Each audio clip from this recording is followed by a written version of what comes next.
Mungu ametupatia mapafu bure. Ukipeleka hospitalini utawekewa ile ventilator, subhanallah, maelfu ya pesa. Mungu ametupatia bure. Wacha hiyo katika mwili wako na mazingara ambayo tunaishi ndani yake. Chakula, vyakula vingi tunapata kwa bei ya kutupa, bei bure tu ambayo ina afya kwenye mwili wako. Mwenyezi Mungu Subhanahu wa Ta'ala ametupatia hewa ya oxygen bure, ambayo leo tunauziwa hapa, unauziwa airtime. Hao ndo hao ndo watu matajiri duniani, hakuna kama wao. Unatuma message umeuziwa hii, unapiga simu unauziwa hewa. Maji, Mungu ametupa maji. Hebu fikiria leo hii dunia ingekuwa haina maji, Waislamu, hii dunia ingekuwaje?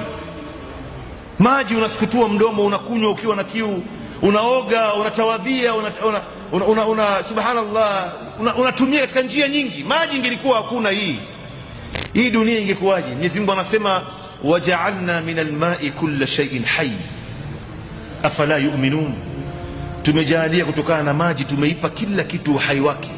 Watu basi hawaamini jamani? Basi angalau kwa shukurani ya vitu vyote hivi ambavyo tumepewa tena bure. Mungu amekupa miguu miwili, unakwenda unapotaka, unakimbia.